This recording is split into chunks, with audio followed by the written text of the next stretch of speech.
आता आपुल्या मरणा दुःख होते जना न देखवे भीत नाही आता आपुल्या मरणा दुःख होते जना न देखवे आमुची तो जाती ऐसी परंपरा का तुम्ही दाताराने ना ऐसे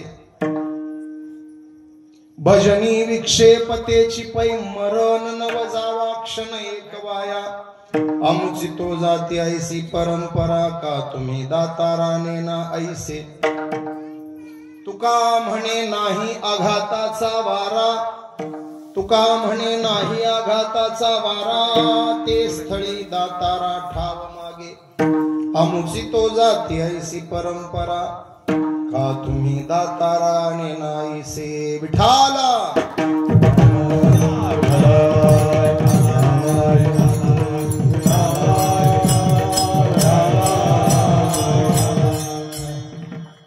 श्री संतांची हे माथा चरणावरी साष्टांग हे करी दंडवत मस्तक हे पायावरी या वारकरी संतांच्या प्राप्तस्थळी प्राप्त प्रसंगी सेवेकरिता निवडलेला अभंग संत श्रेष्ठ संत श्री तुकोबारा यांचा 4 चरणाचा मरणाची भीती नाही असं छाती ठोकपणे सांगणारा पण आम्हाला मरणप्राय दुःख कशानं होतं याचीही कबुली देणारा आणि जिथं आमच्या भजनात प्रतिबंध होणार नाही अशी निवांत जागा आम्हाला द्या अशी भगवंताकडे अपेक्षा धरणारा अभंग आहे विठाल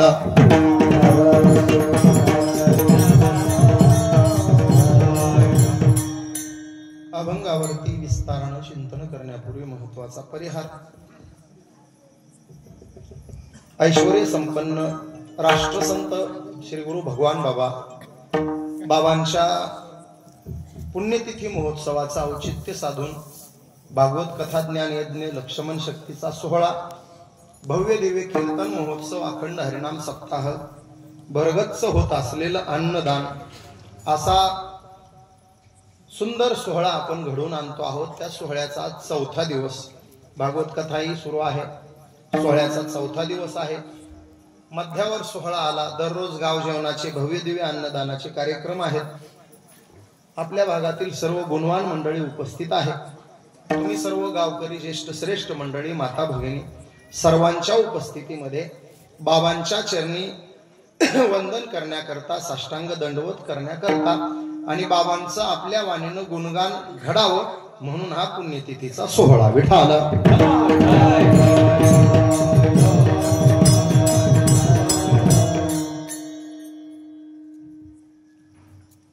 मानवी जीवनाचा प्रवास आपल्याला काही प्रश्न पडले पाहिजे आणि तुम्हाला सांगू का प्रश्न माणसालाच पडतात जनावराला पडत नाही। त्याला काय पशु काय पाप पुण्य जाणती उत्तम मध्यम भोग भोग किंवा मनुष्या या रीती ठाऊकिया पशु काय पाप पुण्य हे जाणती मनुष्या या रीती ठाऊकिया याची देही घडे देवाचे अनेक मध्ये सगळे पशु पक्षी आले। मला तुम्ही सांगा बैल माळ घालतात का स्वतःहून? आता तुम्ही संगाळे गळ्यात अडकितात तो भाग वेगळा व त्याला तुळशीची माळ स्वतःहून घालायचं कळतं का कोणाला? बैलाला। मी 4 पायाच्याच म्हणालो तुम्ही हसू नका तसं। मला उलट बोलायचं नाही सुलटच बोलायचं। आता तुमच्या डोक्यात उलट आलं त्याला मी काय बोलू? बरंच कीर्तन वक्ता कमी करतो श्रोते जास्त करून घेतात। आता तुमच्या डोक्यात असं आलं होतं जे माळी घालत नाही ते हे माझ्या डोक्यातलं नव्हतं बरं हे तुमच्या आलं होतं। गाढव वारीला जातात का? मी 4 पायाचंच बोलायलो बरं का। महिला मंडळ म्हशी रविवारचा उपास करतात का? आता पौष महिना चालू आहे तुमचा म्हशीला असतो का उपास? नाही। मी सरळच बोलायलो तुम्ही उलट्याकडे जाऊच नका। माझा मुद्दा एवढाच आहे की विचार करण्याची शक्ती मेंदूची कार्यक्षमता जनावरांना ईश्वरानं दिली माणसाला दिली। मग आपण विचार केला पाहिजे माझा जन्म आरबुजवाडीतच का झाला? माझा म्हणजे माझ्याकडे बघू नका माझा परळीकडे झाला तुमचं आरबुजवाडीतच का झाला? मुंडे घराण्यातच का झाला? माणूस म्हणूनच का झाला? मला देवानं जनावर का केलं नाही पशु पक्षी का केलं नाही? प्रश्न पडले पाहिजे। एका पोराला प्रश्न पडला महाराज. सफरचंदाच्या झाडाखाली झोपलं ते, वरून सफरचंद निसटलं त्याच्या डोक्यात पडलं. विचार न करणाऱ्या माणसानं म्हणलं असता बरं झालं तोडायची गरज पडली नाही, पडलं घ्या खाऊन.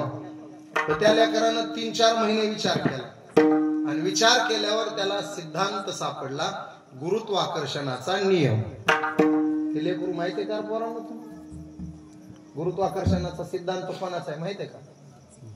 उद्या गुरुजीला विचारा जाऊ. त्या न्यूटनला कळलं, मग प्रश्न पडले म्हणूनच कळलं.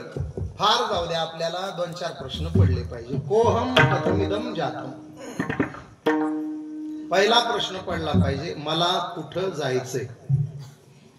नाही कळलं कुठं जायचंय तर दुसरा प्रश्न पडला पाहिजे, मी कुठून आलोय. नाही पडला तोही प्रश्न तर तिसरा प्रश्न पडला पाहिजे, सध्या मी कुठे.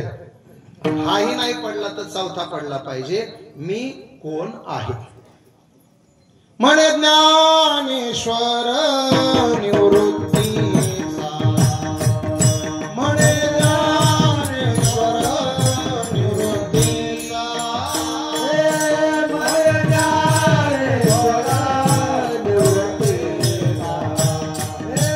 म्हणे ज्ञानेश्वर निवृत्तीचा.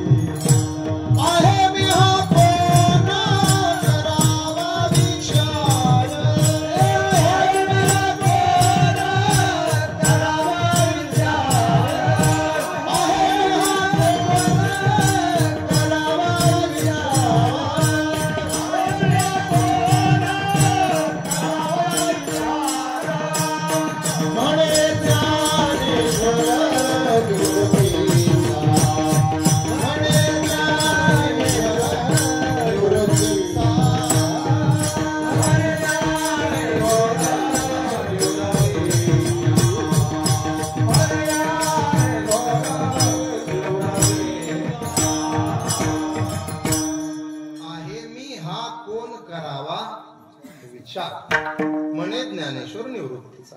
आपल्याला मी कोण आहे, आता इथून उलट जाऊ आपण.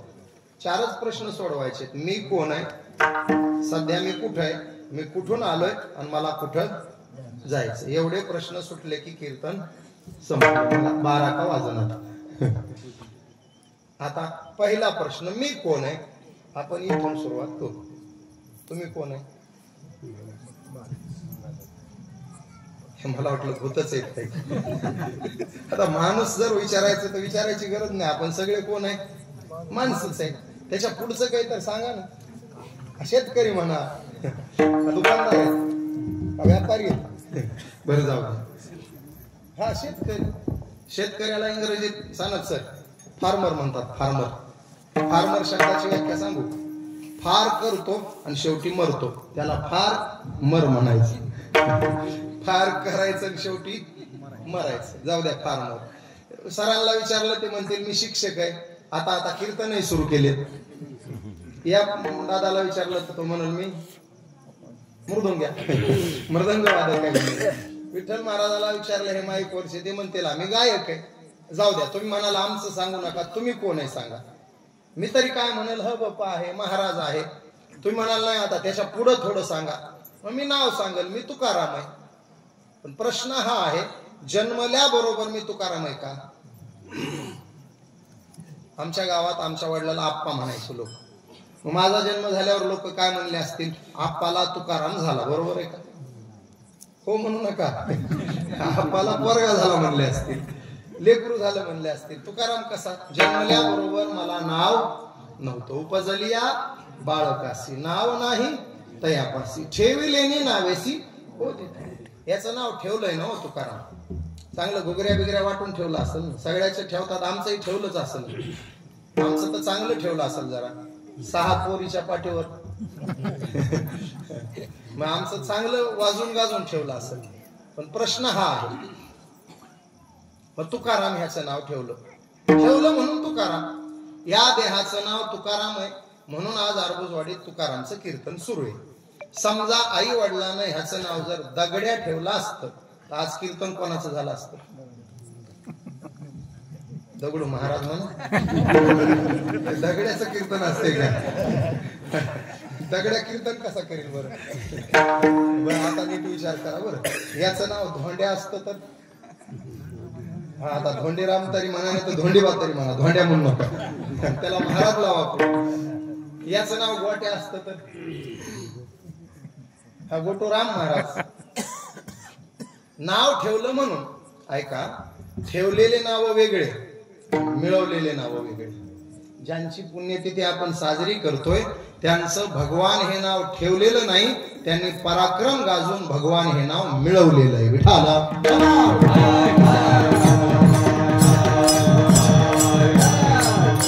ठेवलेले नाव माणसं तसंच वागतील अशी गॅरंटी देता येत नाही. राजा नाव असल्यावर खरं तर त्यानं रुबाबात राहायला पाहिजे का भीक मागायला पाहिजे? राजा नाव भीक मागतोय. तुमचं सांगू, नाव गंगाबाई आणि घरात पाण्याचा थेंब नाही. नाव शांताबाई, अर्ध्या गावाला भांडल्याशिवाय राहत नाही. इथल्या सोडून बरं, इथल्या लय चांगले आहेत, जय विठ्ठल होईपर्यंत लय चांगले आहेत. नाव शीतल, डोक्यावर पातेलं ठेवलं तर 2 कप चहा नक्की तापल, इतकी गरम डोक्याची. अहो ज्ञानेश्वर नावाच्या पोरानं पत्ते खेळावत का? गावागावात ज्ञानेश्वरला लोक काय म्हणते सांगा सांगा. कुठल्याही ज्ञानेश्वरला लोक काय म्हणते? माऊली. आता माऊलीनं पत्ते खेळावत होय, त्या माऊली नावाचा अपमान आहे का नाही? तुकाराम जर गांजावडीत बसला तर माझ्याकडे बघू नका, मला सुपारी सुद्धा जमत नाही. नाव तुकाराम तर त्यानं भजन कीर्तन करावं, नाव ज्ञानेश्वर तर त्यानं ज्ञानेश्वरी सांगावी, हरिपाठ करावा, एखादं पुस्तक चांगलं लिहावं. नाव हे भगवान. मी मागच्या वर्षी सांगितलं होतं ना, खरं यांचं बाल नाव आबाजी. तो बाजीराव पाटील सानपांच्या आणि कौतिकाबाईच्या घरामध्ये आबाजी नावाचं हे अपत्य जन्माला आलं. आणि भगवान गडावर, नारायण गडावर 7व्या वर्षी वारीला गेलो.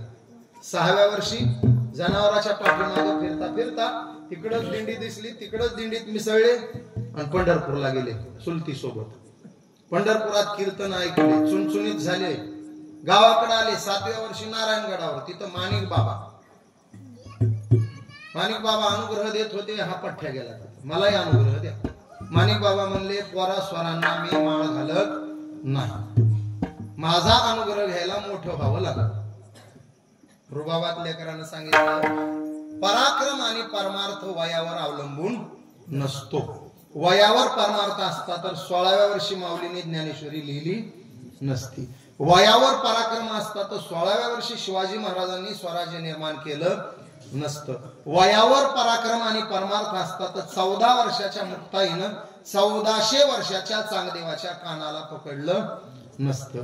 वयावर परमार्थ असता तर 32व्या वर्षी शंकराचार्यांनी सगळ्या मताचं खंडन करून स्वतःचं मत मांडून समाधिस्थ झाले नसते.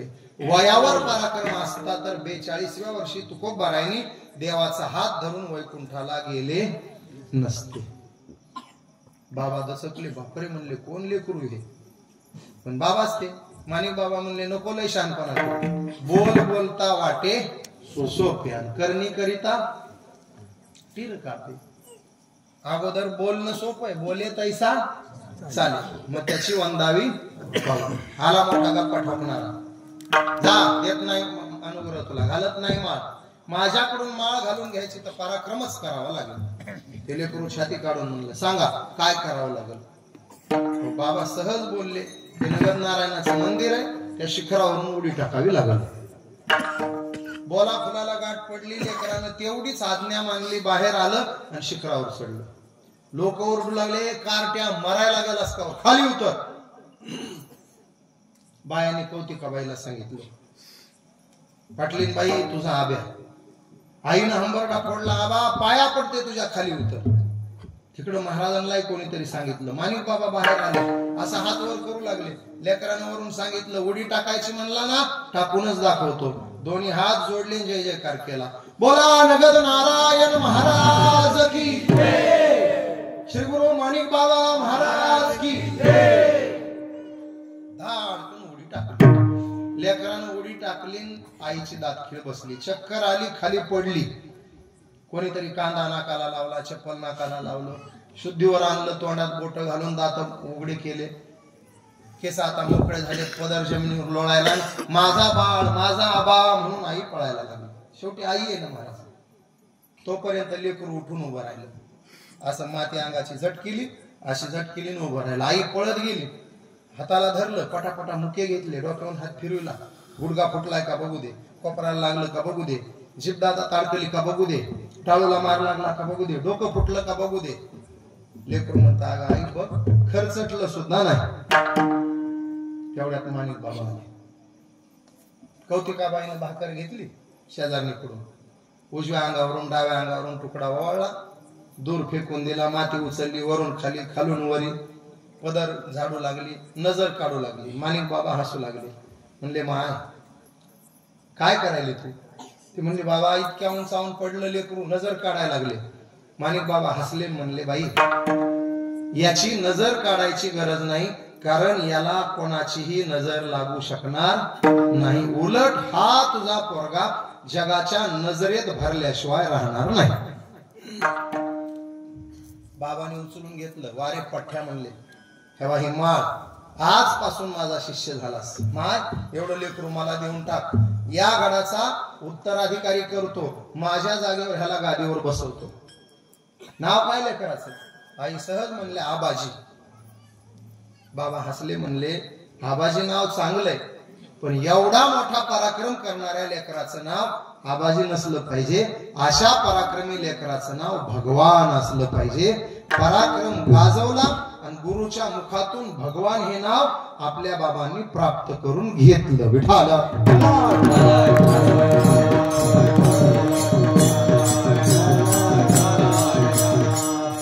ठेवणं वेगळं आणि मिळविणं वेगळं. आबाजीचा भगवान झाला, भगवानचे भगवान बाबा झाले, आणि भगवान बाबाच्या समाधीनंतर स्वर्गीय लोकनेते गोपीनाथरावजी मुंडे साहेब यांच्या पाठपुराव्यामुळं भगवान बाबाचे राष्ट्रसंत भगवान बाबा झाले. शिष्य असावा तर मुंडे साहेबासारखा, आणि गुरु असावा तर भगवान बाबासारखा. पराक्रम करणारे गुरु, आणि त्या गुरुचं नाव जगाच्या कानाकोपऱ्यात नेणारे शिष्य. प्रमोद महाजन केंद्रीय मंत्री असताना, अटलजीचं सरकार असताना बाबाच्या कार्याची फाईल मुंडे साहेबांनी अटलजी समोर सादर केली, आणि रीतसर भारत सरकारकडून 1998 साली बाबांना राष्ट्रसंत ही पदवी बहाल करण्यात आली. शिष्य असावा मुंडे साहेबासारखा. विठाला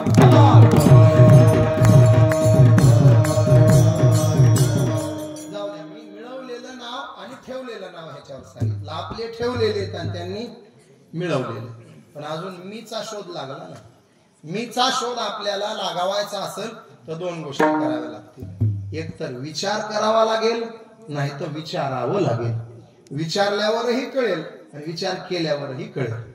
माऊली म्हटले ना, मी कोण आहे ऐसा करावा विचार. आता विचारल्यावर कळेल, पण कोणाला विचारावं लागेल? म्हणले ज्यांना ठाऊक आहे त्यांना. मग ठाऊक कोणाला आहे? सभाग्य संतांना ठाऊक आहे. मी वासुदेवाता मी वासुदेव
विचारिता मी वासुदेव चिदानंद रूप शिवोहम शिवोहम मी शिव आहे मी वासुदेव आहे पण कधी कळो येईल सभाग्य या संता विचारिता कळो येईल कारण त्यांची ठाऊक आहे विचारल्यावर आणि विचारा अंती आता ज्ञानेश्वरीतली ओवी सांग तैसे विचारिता निरसले प्रपंचू सहजे सांडवले मग तत्वता तत्व उरले ज्ञानी असे विचारा अंती ज्ञानाच्या हातात तत्व शिल्लक राहत तो मी वासुदेव आता कसा विचार करायचा माऊलींनी 2-4 दृष्टांत दिले त्यातले 2 सांगतो एक शेतकऱ्याचा एक महिला मंडळाचा एकदा भजन करा विठाला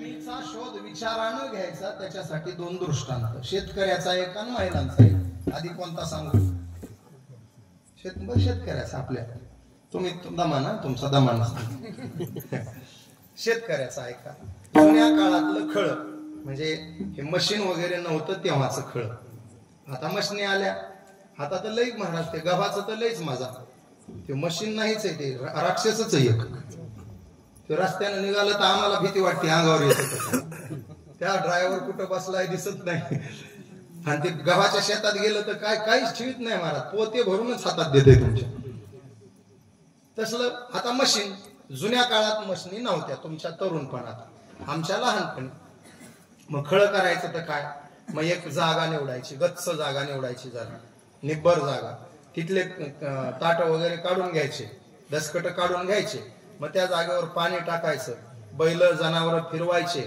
थोडस सडाई टाकायचा ते रान गच्च करायचं असं गोलाकार रान गच्च करून ठेवायचं आणि त्या गोलाकार जागेच्या मध्यभागी एक लाकूड रवायचं काय म्हणायचं तेवढा नाही का तेवढा ऐकलं काल परवा दोन्ही आता आम्हाला कुठं माहिती आम्हाला चिवडा माहित आहे आमची पिढी चिवडा खाणारी पिढी तिवड्याच्या भोवती कणसांचा ढीग लावला जायचा सगळे गोलाकार कणस मग ते आलटून पलटून ऊन पडल तसं वाळवायचे वाळून कणस गेल्यानंतर त्याच्यावर बैल गाडीला झुपायचे आणि ती बैल फिरवायचे बैलगाडी फिरवायची वजनदार वस्तू त्याच्यावर फिरवायची ज्याच्यामुळं त्या कणसातून धान्य वेगळं झालं अजून खळं झालं नाही बरं आता कणस वेगळे झाले आणि धान्य वेगळं झालं पूर्ण धान्य निघून गेलेले कणस त्याला काय म्हणायचं पिशाच बरोबर मी ऐकलं सारखं वाटतंय पिशा आता त्याच्यातही फरक आहे बरं का खळ्यावर धान्य निघून गेलेले कणस त्याला पिशा म्हणायचं पण रानातच ताट उभय त्याला कणीसही लागलंय पण एकही दाना शिल्लक राहिला नाही त्याला पिशा नाही म्हणायचं वा वा काय सोपट बघा हा शब्द ज्ञानेश्वरीत आलाय महाराज तुम्ही सोपट म्हणले ज्ञानेश्वरीत सोपट शब्द आला कणेविन सोपटे कणसे लागली घनदाटे काय करावे गोमटे ओ माऊली म्हटले गाव टोले जंग आहे पण राहायला माणूसच नाही आणि कणस रुबाबदार डोक्याच्या वर गेलेत पण त्याला एकही दाना लागला सोपट आपल्या ह्या पिशा अजून खळ झालं नाही बरं आता पिशा बाजूला करायच्या धान्य बाजूला करायचं आता त्याच्या पुढचा एक कार्यक्रम 3 लाकडावर एक फळी वावडी आम्हाला चावडी माहित नाही वावडी माहित नाही चावडी वावडी तुम्ही बघितली आमच्या काळात आता ग्रामपंचायत कार्यालय आलं चावडी कुठं राहिली त्या वावडीवर शेतकऱ्यानं उभा राहायचं बरं का सर शेतकरी जेवढा कमी शिकलेला तेवढं खळं चांगलं तिथं जर BA BEd MA BEd पाठवला ना सत्यानाशच झाला म्हणायचं इकडून वारं सुटलं तर ते असा उधळीत बसायचा सगळं तोंडावर बांधावरून फिरणारा शेतकरी जातीवंत असला पाहिजे मग इकडून वारं सुटलं तो इथं उभा राहणार आणि असं टोपलं धरणार आणि ते उधळणार इकडं दिशा दाखवणार वाऱ्याची त्या उधळण्याला माऊलींनी उपनने हा शब्द वापरला त्या उधळण्यातून 2 गोष्टी होणार धान्य आहे रास म्हणतो आपण त्याला तिचा ढीक समोर पडणार आणि हलका पुढे उडून जाणार काय म्हणायचं त्याला भूस भुसकटच म्हणायचं. आपल्या गंगाखेड तालुक्यातले शब्द वापरा. भुसकट. आता भुसकटाला माऊली फलकट म्हटले तो शास्त्रीय शब्द आहे. आता ओवी ऐका. भूस बीज एकवट उपनितार आहे घनवट तेथ उडे ते फलकट जाणो आले ठाला.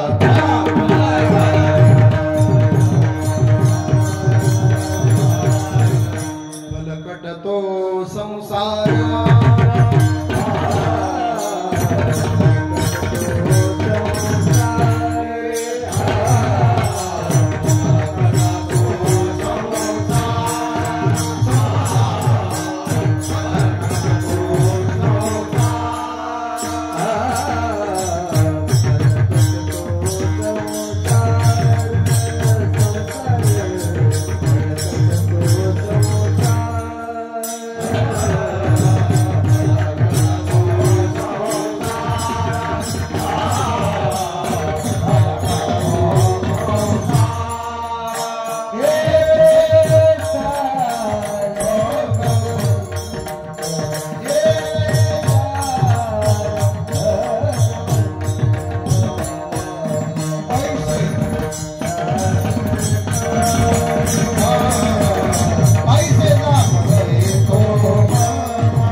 फलकटासारखा आहे म्हणजे भुसकटासारखा आहे आणि परमात्मा आणि आत्मस्वरूप धान्यासारखं आहे. माऊलींनी दृष्टांत देऊन सांगितलं. जसं कणसामधलं धान्य शोधायचंय त्याच्यासाठी एवढी प्रक्रिया करायची, तसं या देहातलं आत्मस्वरूप शोधायचंय तर त्यालाही प्रक्रियेतून जावं लागतं. विचारिता निरसले. आता यांचा दृष्टांत. दुधाचं दही बनवायचं काय करावं लागल? हिरजण म्हणा ना साधं. आता काय हे मीच सांगू तुम्हाला. दुधाचं दही बनवायचं तर विरजण घालावं लागेल. मग दुधाचं दही बनल्यानंतर त्याच्यातलं तूप काढायचं तर घुसळण करावं लागेल. घुसळण करून ताक लोणी वेगळं करावं लागेल आणि ते ताक काढून त्याचं तूप बनवावं लागेल. ही प्रक्रिया आहे.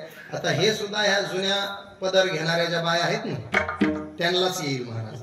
BSc BEd झालेल्या मास्तरनी सत्यानाच करून ठेवतो. कारण आता ते मशीन आलं फिरवायचं काय मिक्सर. लय अवघड झालं. मिक्सर आलं रवी दोर गेला. गिरणी आली जात गेलं. जुन्या काळामध्ये जात होतं आता गिरणी आली. आणि एवढं नशीब आहे आताच्या पोरींचं महाराज. दळणं सुद्धा त्यांना आणायचं काम नाही. कोण आणतंय दळणं?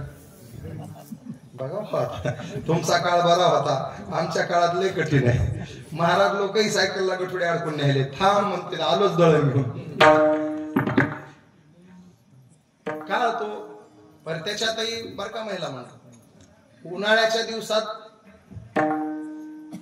गार पाणी लागत असतं मंथन करताना आणि हिवाळ्याच्या दिवसात गरम पाणी लागतं. पण हिवाळ्याच्या दिवसात जरा सूर्य वर आल्यावर मंथन केलं तरी चालतं.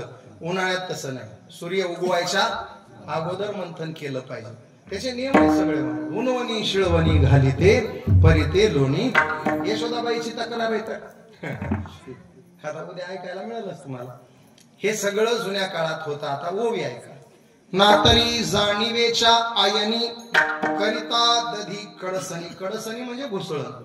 नवनीत जैसे निर्वाणी हाता आले. माऊलींची ओवी. मंथोनी नवनीता तैसे गे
हरिपाठात आलं. मंथोनी नवनीता. मंथनानंतर जसं लोणी हातात येणार आहे तसं विचाराचं मंथन केल्याशिवाय परमात्मा आणि आत्मस्वरूप हाताला येणार नाही. विठाल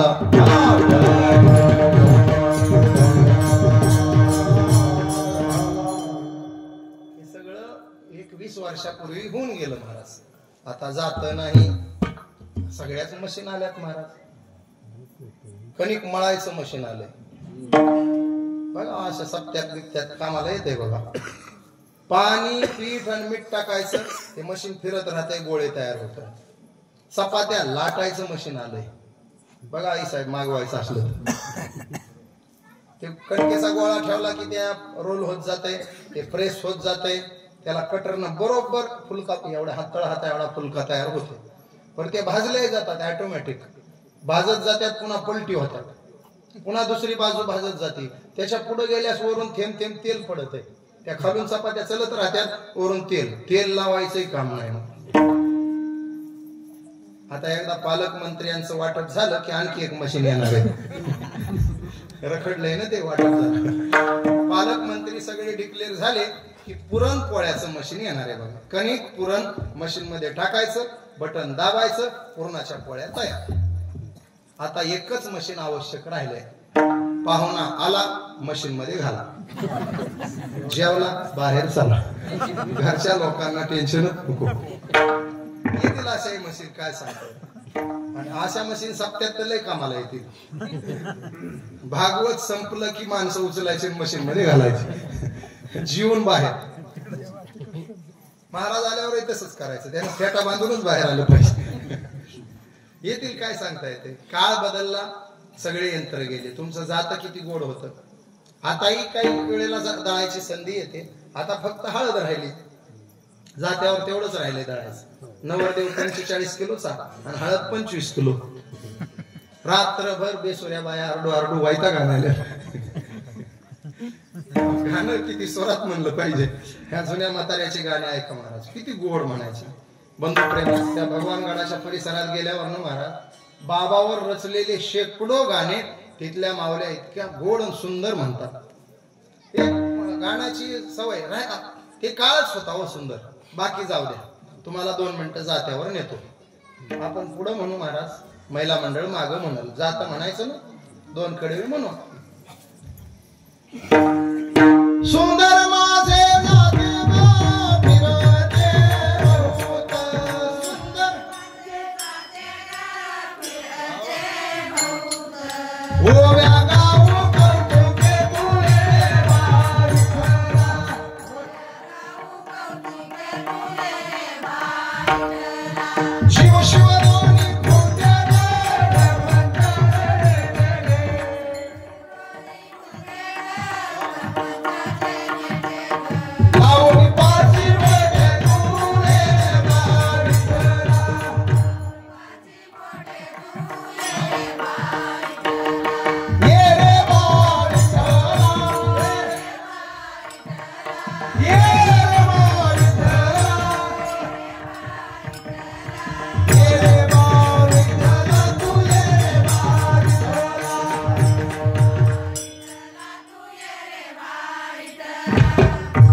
खरं सांगू तुम्हाला, आपल्या भजण्यापेक्षा बाया हुशार, खरंच हुशार. मला भजण्याचं जर पुढच्याचं प्रमाण पाठ असलं आणि मागच्याचं नसलं तर मागचं गप राहते, काही म्हणत नाही. त्यांचं तसं नाही.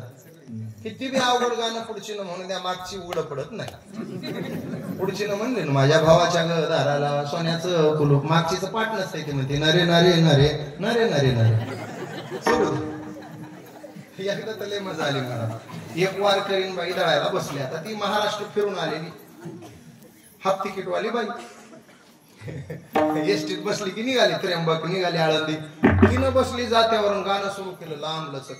माझा भाऊ ग त्र्यंबकाला, माझा भाऊ ग रामकुंडाला, माझा भाऊ ग काळारामाला, माझा भाऊ ग आळंदीला, माझा भाऊ ग भीमाशंकराला, माझा भाऊ ग देहूला, माझा भाऊ ग सासवडाला, माझा भाऊ ग जेजुरीला, माझा भाऊ ग मोरगावाला, माझा भाऊ ग पंढरीला, माझा भाऊ ग तुळजापुराला. मी कसं आलोय बघा, जे फिरले त्याला कळलं. राईट आलोय मी, दोरीत आलो नुसता. माझा भाऊ ग लातूराला, माझा भाऊ ग अक्कलकोटाला, माझा भाऊ ग शेगावाला, माझा भाऊ ग औंढ्याला, माझा भाऊ ग परळीला. मागची कुठे एवढे गाव कुठं पाठ आहेत तिचे. दळायला तर बसली बाईनं तर 50 गावं जोडले आणि मागचीच्या बाईचं तर गाव पाठ नाही. गाव पाठ नव्हतं पण बाई हुशार होती. आरबुजवाडी माहेर होत तिचे. तिनं बरोबर सुरू केलं महाराज. पुढचीनं गावाचे गाव म्हणले, मागचीनं एकच सपाटा सुरू केला.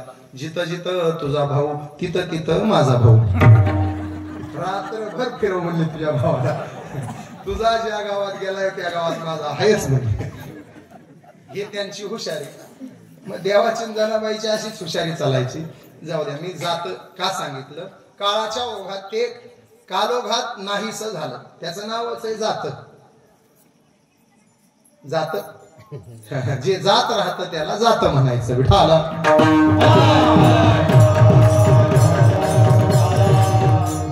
जसं मंथनातून लोणी घ्यायचंय, जसं उपनण्यातून धान्य घ्यायचंय, तसं विचार करून मीचा शोध घ्यायचा. मग विचारा अंती सापडलं चिदानंद रूप शिवोहम शिवोहम. विचारल्यावर कळलं मी वासुदेव तत्वता. मग मी जर वासुदेव आहे, मी जर चिदानंद स्वरूप आहे, मी जर देव आहे, देवची बरे तुका म्हणे खरे तुम्ही. मग मी देव असताना, मी वासुदेव असताना, मी स्वतःला रामराव, श्यामराव, गणपतराव, संपतराव, चिमाजी, गोमाजी, ज्ञानेश्वर, तुकाराम असं ह्या देहाला दिलेल्या नावानं का ओ म्हणतो? त्याचं कारण आपण या ज्या जगात वावरतो ते जग उफराटत आणि खोट, दोन गोष्टी. ऐका, दुसरा प्रश्न आपला काय आहे? पहिला प्रश्न मी कोण आहे? उत्तर मिळालं मी तत्वतः वासुदेव आहे, मी देव आहे. मग मी देव असताना स्वतःला देह आणि जीव का समजतो? त्याचं कारण मी उफराट्या आणि खोट्या जगामध्ये राहतोय. ह्या मृत्यू लोक उफराटाही आहे आणि खोटाही आहे. दोन्हीचे प्रमाण सांगतो, भजन करा विठाला.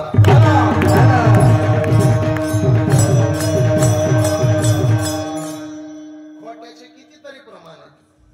लटिका व्यवहार सर्व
प्रपंच एक झाला होता, हे तो समूळ मिथ्यावार्थ. न झाला प्रपंच आहे परब्रह्म.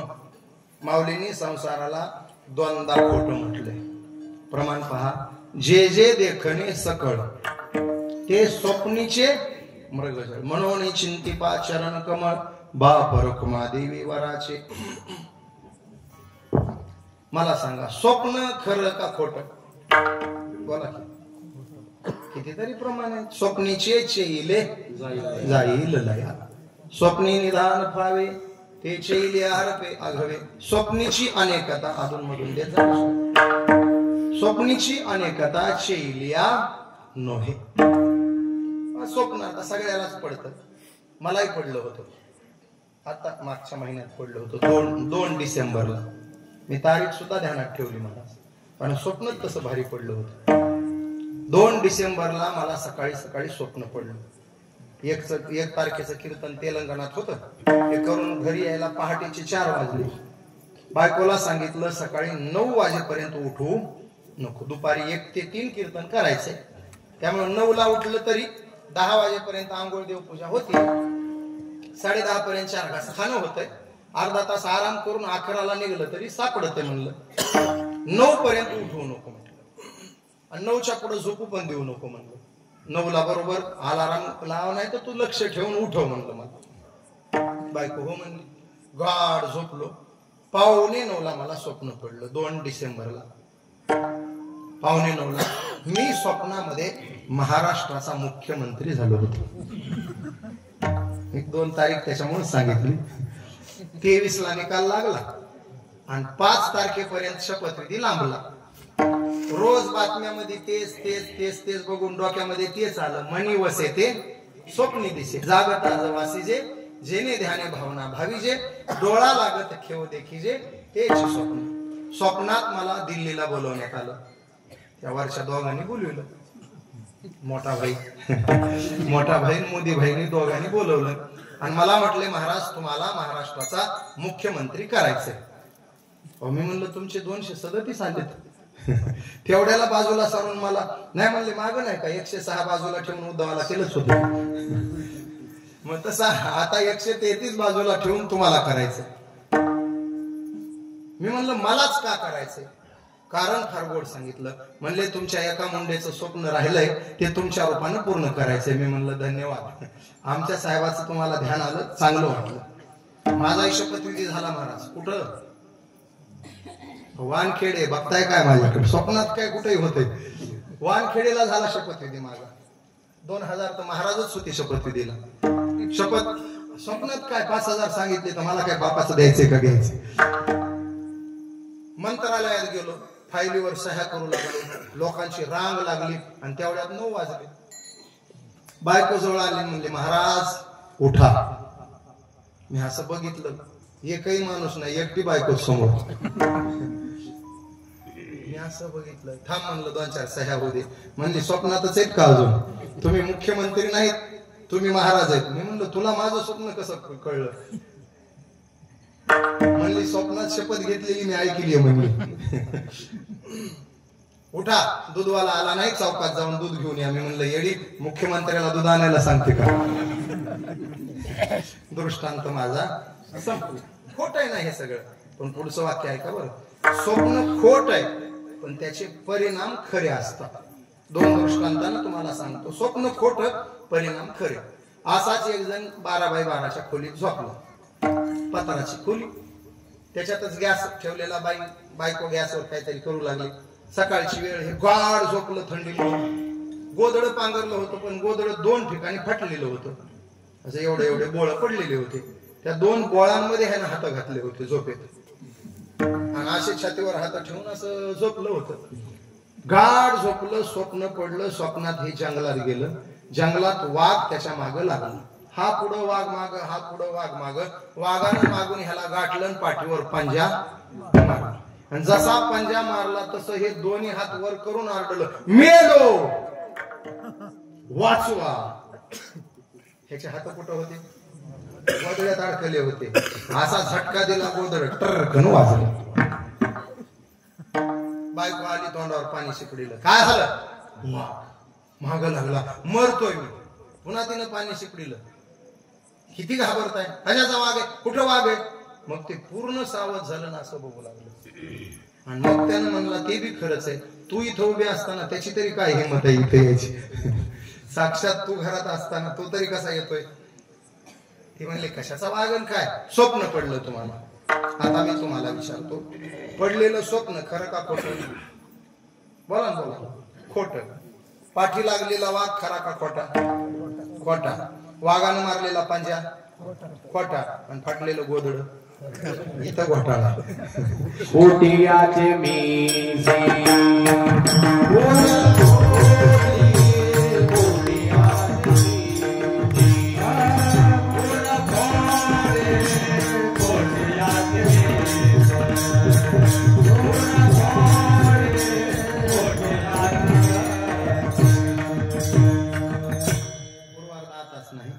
एकदम उत्तरार्ध परफेक्ट.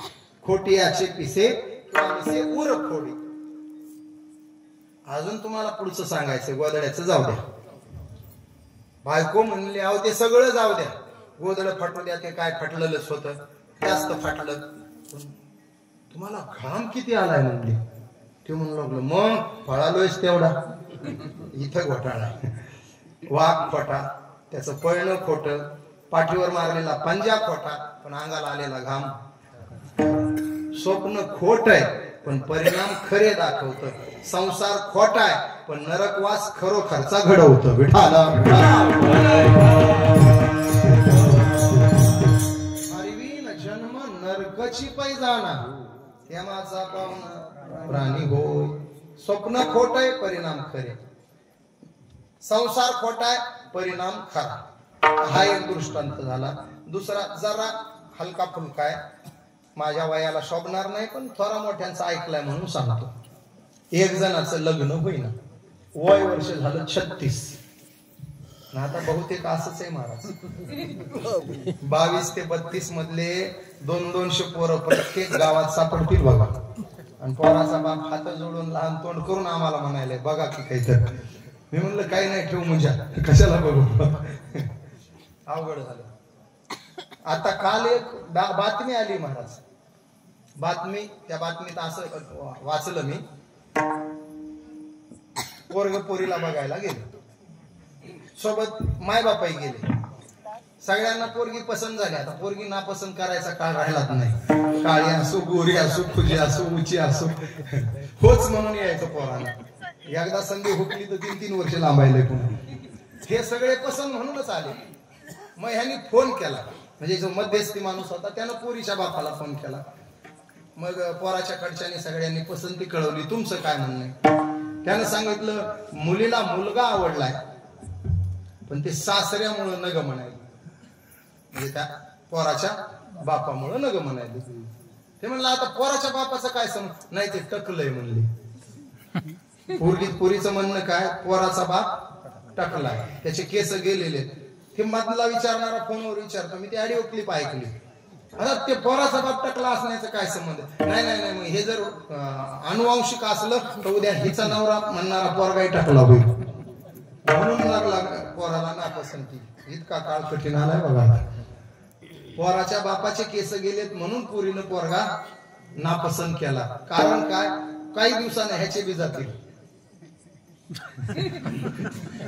म्हणजे माझा मुद्दा एवढाच आहे, पोरीला पोरग नापसंत करायला एक छोटस कारण सुद्धा पुरेस.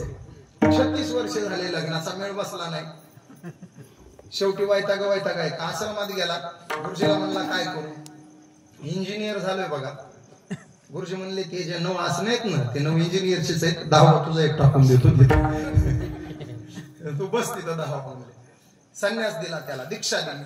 पण संन्यासात मुख्य लाज अगोदर गेली पाहिजे. लाज भय शंका दुरावीला. आता लज्जा कमी करायची तर भिक्षाटन केलं पाहिजे. याला झोळी दिली आणि सांगितलं गावात जाऊन 10 घरं मागून ये. आरबुजवाडी सारख्या गावात आलं, 10 घरं मागितले, जेवलं. असं उंच कठडा होता, पार होता, पार इतका उंच कठडा, कडेला बसलं. संध्याकाळ झाली, जाऊ म्हणला उद्या. इथंच कठड्यावरच आतून टाकून बसलेलं. एक वरात आली, नवरदेव रथात बसलेला, नवरी सजून धजून बसलेली, डीजे वाजायलेला, बँड वाजायलेला, दारू न पिता पोरं नाचायलेले. आरबुजवाडी म्हणल्यामुळे पुढचं सांगितलं. दारू न पिता पोरं नाचू लागले. त्यानं ते सगळी वरात अर्धा तास पाहिली, वरात घरी गेली आणि ते झोपलं. झोपल्यावर स्वप्नात काय आलं असेल, वरात बघून झोपलं, आली वरात. वरातीत हा नवरदेव झाला, लग्न झालं, सत्यनारायण झाला, संसार आरंभ झाला. एके दिवशी दुपारी 12 वाजता आपलं 4 घास खाऊन पलंगावर लुळू लागलं, मोबाईल बघत बघत. कुठं? स्वप्नात. आणि लोळता लोळता म्हणून लागलं, तुझा बाप इतका कंजूस असेल वाटलं नव्हतं. बायको म्हणली, काय कंजूसपणा केला? 2 दाराचं कपाट दिल वाटलं होतं, एकाच दाराचं दिले म्हणला. ती म्हणली, दिला असतं 2 दाराचं, पण तुझ्या घराची उंची बघ, चौकटीला लागत होतं कपाट. तो म्हणला, ह्या बघ चौकटी खाली खड्डा पाडला असता मध्ये नेला असतं, पण 2 दाराचं पाहिजे होतं. बाकी जाऊ दे म्हणला, झोपायचा पलंग तरी मोठा द्यावा. बायको म्हणली, काय झालं? दोघं तर व्यवस्थित झोपत होतो. तो म्हणला, दोघाचं झालं, पण लेकरू बाळ झाल्यावर कसं झोपावं? ती म्हणली, सारखा जरा पलकड होती जागा, कठड्यावर होतं, कठड्यावर थोडं सरकलं, झाली जागा. बायको म्हणली, झाली का नाही? अगं 1 झाल्यावर जागा होईल, पण 2 झाले नशिबानं, जुळेच झाले आवळे जावळे, तर काय करायचं? होती जागा म्हणली, सारखा पलकड. म्हणजे पलकड सरकायला गेलं महाराज, कठड्यावरून खाली दणकण आलं, गुडघा फुटला, कंबर मोडलं, हात मोडला, दवाखान्यात ऍडमिट झाला. माझा दृष्टांत संपला. मला तुम्ही सांगा, स्वप्न खोट, बायको खोटी, पलंग खोटा, लेकर मोडलेलं कंबर, इथं घोटाळा. सगळं खोट आहे, पण कंबर मोडली ती खरी. उगा आता एक चलत चलत वाक्य ऐकून जा, नसलेले लेकर जर कंबरा मोडायले घरी जाऊन विचार करा, असलेले जर नालायक निघाले तर काय काय मोडतील विचार करा. विठाला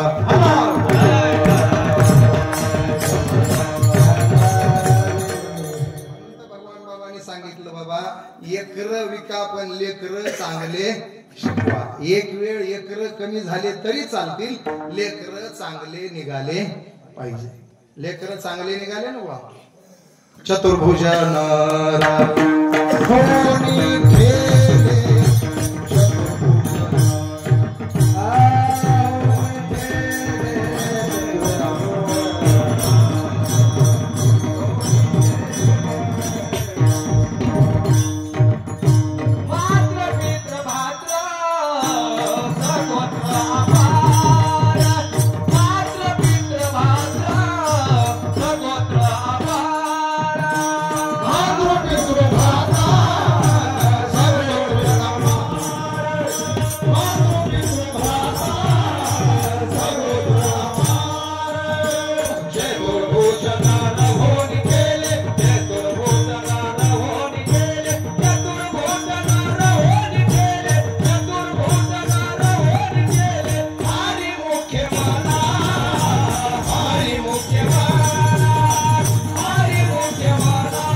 अपार सगोत्र चतुर्भुज नर दोन ठेप. माझा मुद्दा तो नाही आज.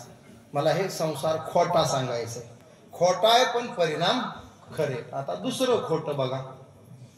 मगाशी प्रमाण दिलं महाराजांनी. मृगजळ दिसे साचपणा ऐसे. मृगजळ म्हणजे झळया. मला सांगा ते दिसायला पाणी का असायला पाणी? दिसायला पाणी असायला नाही. माऊली म्हणले ते जर पाणी असायला असतं तर त्या पाण्यावर केळीच्या बागा फुलल्या नसत्या का? मृगजळाची गात तळी माऊलीची ओळी. ते दिठी दुरुणीची निहाळी वाचुनी तेने पाणी साडी केळी लावीसी काही. मृगजळाच्या पाण्यावर साडी केळी पिकवता येत कारण ते पाणी दिसायला आहे असायला नाही. म्हणजे तेही खोट आहे. दोन खोटे झाले. मृगजळ खोट आणि स्वप्न. आता माऊलीचं प्रमाण नीट डोक्यात आणा. कसा काढायचा बघा.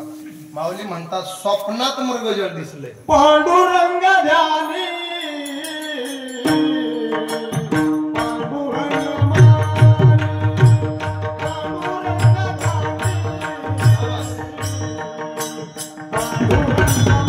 म्हणतात स्वप्नात दिसलेलं मृगजळ.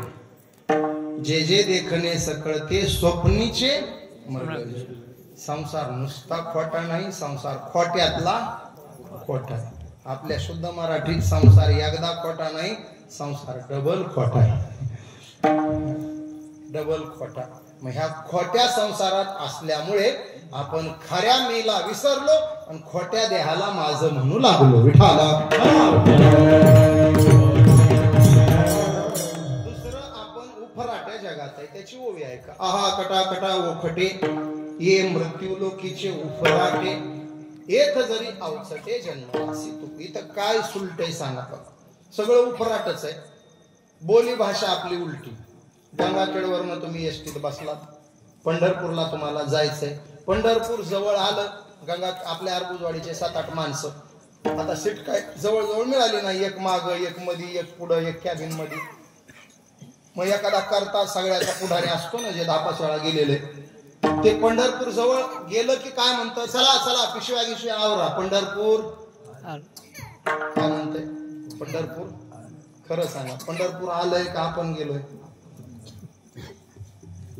हा, पंढरपूर आला असतं तर आम्ही परळीलाच आणला असतं. येत नाही, उलटी भाषा आहे आपली. टोपी घाला, माणसं काय म्हणते, डोक्यात टोपी. खरं सांगा, टोपी डोकं घालायचे का डोक्यात टोपी? ऑपरेशन करून मध्ये घालाव का टोपी? अंगात शर्ट घाला म्हणते काय, पोट फाडून मध्ये घालायचंय का? खरं तर शर्टात अंग घालायचंय. पायात बूट घाला म्हणतात माणसं. पायात बूट आहे का बुटात पाय? बुटात पाय घालायचा आहे. पण माणसं काय म्हणते, सगळं उलट.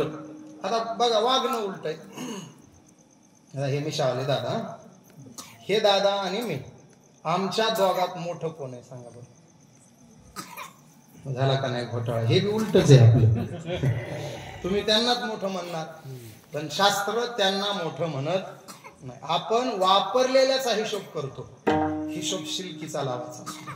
काय भजनासी उरले ते पाहे, वापरलं किती बघू नका. अहो सोपा दृष्टांत, त्यांचं बँकेत खातं आहे, माझं खातं आहे. त्यांच्या खात्यावर ₹1,00,000, माझ्या खात्यावर ₹1,00,000. त्यांनी 65 काढलेत का 65? का 70 काढलेत? 70 काढलेत का? 65 धरू आपण, वाढवायचे कशाला. 65 त्यांनी काढले आणि मी 44 काढले. माझ्या खात्यावर 56 शिल्लक आहेत आणि त्यांच्या खात्यावर 35 शिल्लक आहेत. शिल्कीचा हिशोब लावला तर मोठं कोण आहे? हा महत्वाचा विषय. 100 बस का वाढवू? तुमची परवानगी घेतलेली बरी. शतगणिले म्हणून मी ते काढलं. आता ओवी आहे का. जयाचे आयुष्य 10 कोटी होय, बळ प्रज्ञा जिरोनी जाय, तयाचे नमस्कारे ती पाय, वडील म्हणून ये मृत्यू लोकीचे उपराटे. विठाला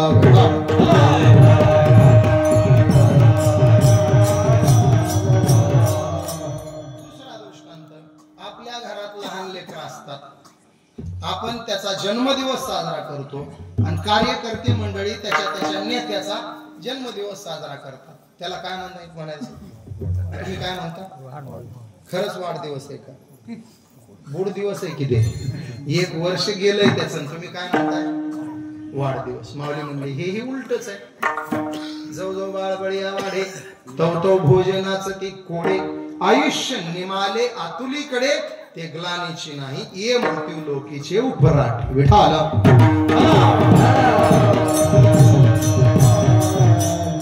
प्रश्न सुटले आपले. मी कोण आहे? देव आहे, वासुदेव आहे. मग स्वतःला देह का म्हणतो? उपराट्या जगात आहे. मी कुठे आहे? उपराट्या आणि खोट्या जगात आहे. हे जग माझं नाही. इथं आपण पाहू नये. ए साते आलिया ओळगा शारंद. साते शब्दाचा अर्थ बाजार. संसार नगरी बाजार भरला. हा बाजार आहे. तो का म्हणे लाभ होय तो. इथं लाभाचा व्यापार करायचा. व्यापारी येत आपण. आपला कायमचा पत्ता हा नाही. तुमच्या पोस्टमनच्या भाषेत आपला हमू मृत्यू लोक आहे. हमू कळला ना? हल्ली मुक्का. आपण कुठून आलोय त्याचे खूप प्रमाण आहे. देश देश नव्हे माझा सहज फिरत आलो, दुरोणी आलो मी गा, दुःख झाले दारुण. आपण देवापासून आलोय. ध्यानात ठेवा. देवाने सांगितलंय ममैव अंशो जीवलोकी. जीव माझा अंश आहे. तिसरा प्रश्न कुठून आलो? देवापासून. आणि चौथा प्रश्न कुठं जायचंय? देवाकडेच जायचंय. कारण आपण जिथून आलेलो असतो आपण तिथं गेलं पाहिजे. हा नियम आहे. जिथून येतो तिथं जायचं. बघा तुम्ही मेलेल्या माणसाला आपण लेकराने विचारलं ते फोटोला हार का घातलाय? मग माणसं म्हणतात ते आता आपल्यामध्ये नाहीत. मग ते लेकरं म्हणतात ते कुठं गेलेत? आपण सहज काय म्हणतो? ते देवाघरी गेलेत. माणसं देवाघरीच जात असतात. देवाज्ञा झाली की देवाघरी जातात. मग जिथून आलो तिथं उदाहरणानं सांगतो तुम्हाला. पावसातून पाणी पडलं, नालीत पडलं, वड्यात पडलं, नदीत पडलं. ते पाणी वाहत वाहत कुठं जातं? हे ध्यानात ठेवा. तुका म्हणे गंगा सागर संगम अवघ्या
संगम.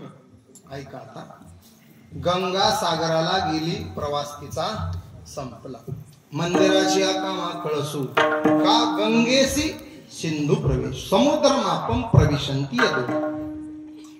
एक खेडेगाव आरबुजवाडी सारखं 5वीचा वर्ग. एक शिक्षक 15 दिवसासाठी रुजू झाले. दुसरीकडे जागा उपलब्ध होणार होती. मग समायोजनातून ते येणार होते. मग समायोजन होईपर्यंत काम काय? जा म्हणले त्या आरबुजवाडीच्या शाळेवर 15 दिवस काढा.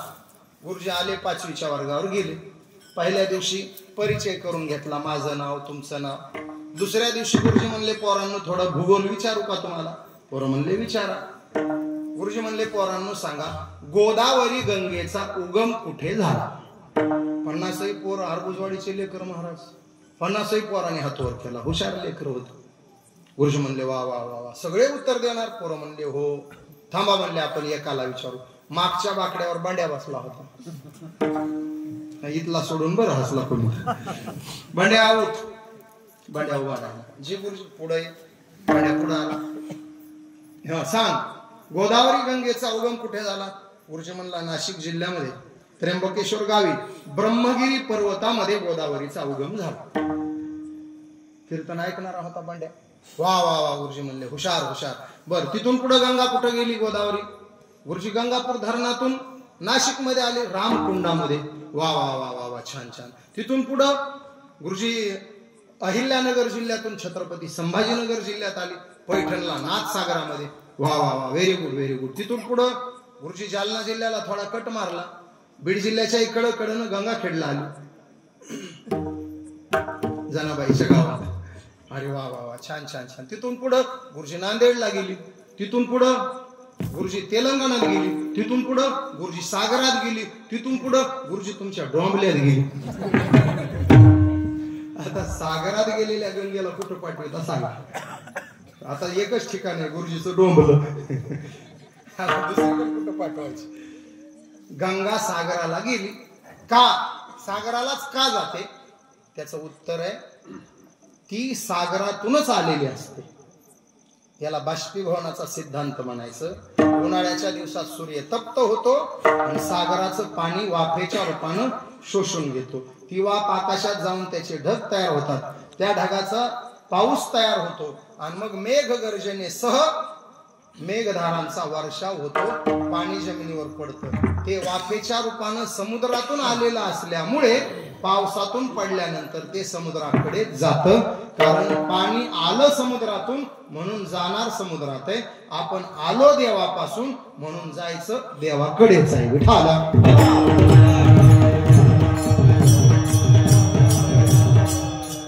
देवाकडे जाताना 3 ठेपे आहेत आपल्याला. पहिला ठेपा आहे सद्गतीचा, दुसरा ठेपा आहे मुक्तीचा. पहिला मुक्तीचा, दुसरा सद्गतीचा आणि तिसरा दुर्गती म्हणजे अधोगतीचा. मिळाली तर मुक्ती, झाली तर सद्गती आणि हुकली तर दुर्गती. खाती ते न करा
म्हशीच्या शेळीच्या असल्या जन्माला जाणं दुर्गती म्हणायचं.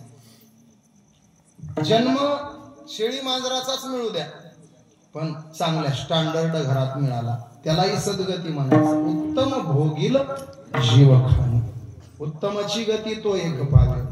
स्वर्गाला गेला उत्तम गती, सत्यलोकाला गेला उत्तम गती, चंद्रलोक, गंधर्वलोक, इंद्रलोक, पितृलोक उत्तम गती. आणि खाली जन्माला आला पण चांगल्या ठिकाणी. बैलच झाला पण काम न करणारा बैल. काय बैलाला सांभाळायला माणसं आहेत महाराज, 4 गडी आहेत.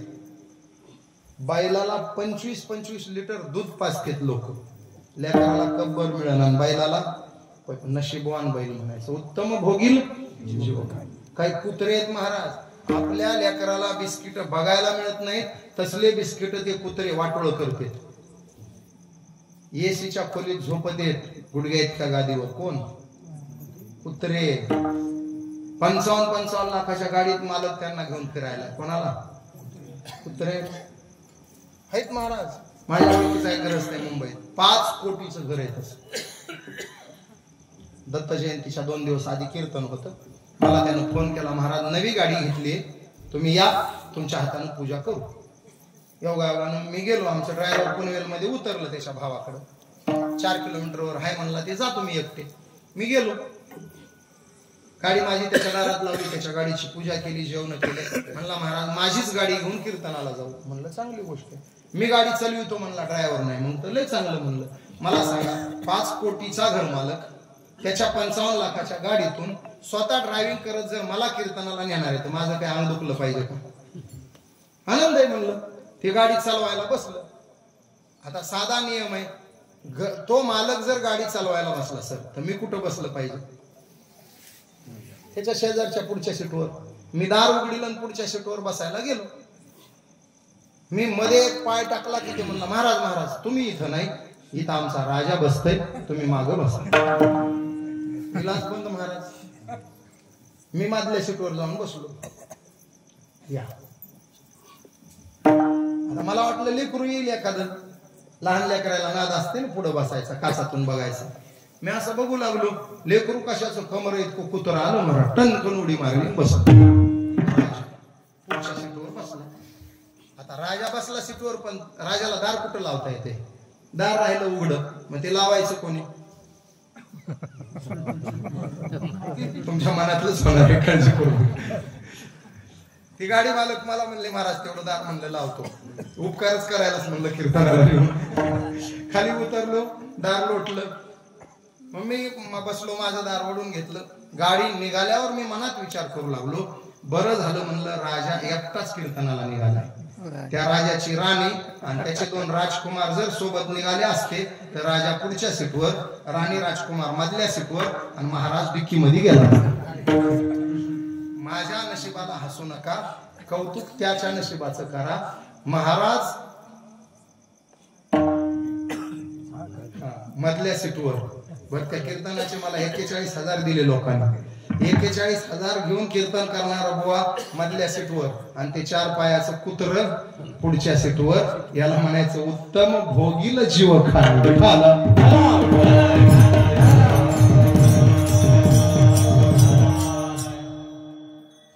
माझं नव्हतं, तुमच्याच महाराजाचं होतं. कुठंतरी ऐकलं, मला काही ऐकायला मिळत नाही जास्त. कुठंतरी एकदा असंच ऐकायला मिळालं. असंच होतं पण मी जरा बदलून सांगितलं. अशा दृष्टांत काही खरे नसतेच, नाही तर तुम्ही म्हणाल कुत्र्याला दार लावलं महाराजांना. ते उगा आपल्या गोष्टी सांगायच्या असतात, त्याला मिरची मसाला लावून सांगायचं असतं. तिसरी आहे मुक्ती. तेने मुक्तीचारी वैकुंठ गोणी घर केले. लक्ष्मी वल्लभ तयाजवळ चतुर्भुज नर गोणी ठेल. हे सगळे प्रमाण मुक्तीसाठी. आज तुकोबा आपल्याला मार्गदर्शन मिळावं म्हणून ते बोलणार आहेत. आपला मुद्दा काय होता? मी कोण आहे? वासुदेव. आहे कुठं? खोट्या उपराट्या जगात. आलाय कुठून? देवापासून.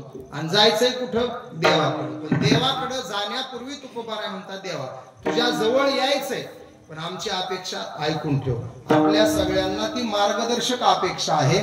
ज्या ठिकाणी कसलाही आघाताचा वारा आम्हाला स्पर्श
ते स्थळी दातारा ठाव मागे. आम्हाला त्या जागेवर ठिकाण राहण्याचं द्या. तुका म्हणे आम्हा एकांताचा बैसले शेजारी. तुका म्हणे येणे जाणे नाही आता राहिलो अनंताची पाय. मी हाच अभंग एवढ्याच कारणासाठी निवडला. मला सगळा अभंग सोडवायचाच नव्हता. एवढंच शरण बाबांसाठी सांगायचं होतं. आघाताचा वारा नाही ते स्थळी दातारा ठाव. बाबांच्या जीवनात आलेला मोठा आघात सांगायचा आणि त्या आघातानंतर बाबांनी देवाकडं असे आघात पुन्हा होणार नाही अशी जागा मागितली. तेवढा विषय आणायचा, डोळ्यापुढे सेवा संपवायची. एकदा भजन करा. विठोबा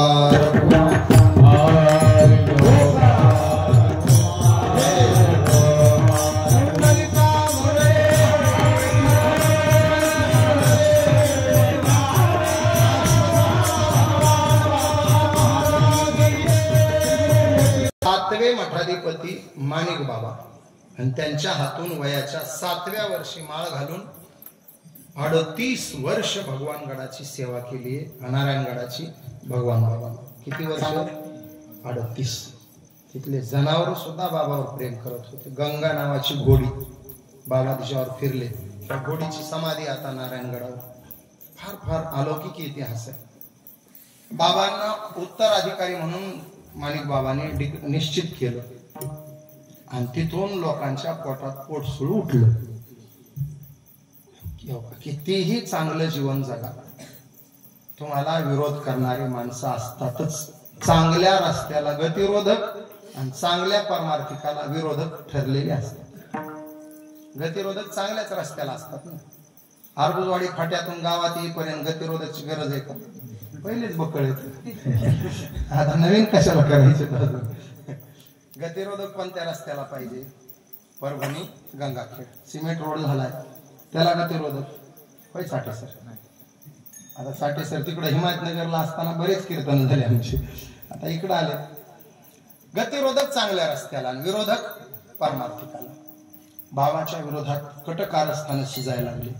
3 वेळा बाबांना अन्नातून विष प्रयोग केला, पण तिन्हीतून बाबा बचावले.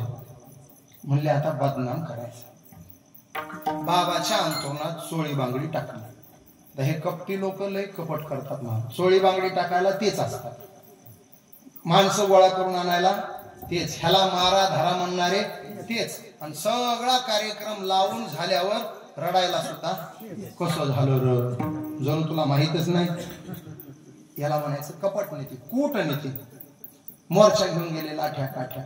बाबा म्हणले हो का, ज्यानं चोळी बांगडी टाकली त्याला माहिती आहे कुठं टाकली, का टाकली, कधी टाकली. मला काय माहितच नाही, तरीही काय बोलायचं ते बोलू, मला बहिर्दिशेला जाऊन येऊ द्या. बहिर्दिशेला गेले आणि देवाला भांडू लागले. का देवा, तुझे दास्य करू आणि का मागो ठीक झाले जिने माझे पंढरी. काय चुकलं, काय कमी पडलो पारमार्थात, उभं आयुष्य तुझ्या पायी वाहिलं आणि तू फळ देताना हे देतो. जाऊ दे, तू का म्हणे देवा तू काय करीसी, कर्म दुस्तरासी आमचे, आमचं दुस्तर कर्म. तू का म्हणे जेव्हा फिरते कपाळ तेव्हा अमंगळ येऊ, आमचं कपाळ फुटलं, असा अमंगळ येऊ घाला. पण लोकांनी तरी आमच्यावर आक्षेप आणि संशय का घेतला? देहावर एक इंद्रिय आहे म्हणूनच घेतला ना. ती इंद्रियच नको. स्वतःच्या हातानं 2 दगड हातात घेऊन धारदार चिपऱ्यांनी स्वतःच्या देहावरचा एक अवयव तोडून टाकणं, ह्या ऐकायच्या गोष्टी नाहीत महाराज आणि बोलायच्या गोष्टी नाहीत. इतिहासात अशी घटना झाली नाही आणि भविष्यात कधी होईल याची शाश्वती देता येत. अलौकिक पराक्रम बाबांच्या हातून झाला. मग पडता पडता बाबांनी हंबरडा फोडला. ये गा तुमाय बापा पंढरी चराया, ये गा तुमाय बापा पंढरी चराया, ये गा तुमाय बापा पंढरी चराया, ये गा तुमाय बापा पंढरी चराया. शिनवारे शिनजालिका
तुळसी उगवल्या रक्त सांडिले जेथे धावून आले देव दिले अभय तेथे आरती भगवान बाबा शिदानंदाचा गाभा.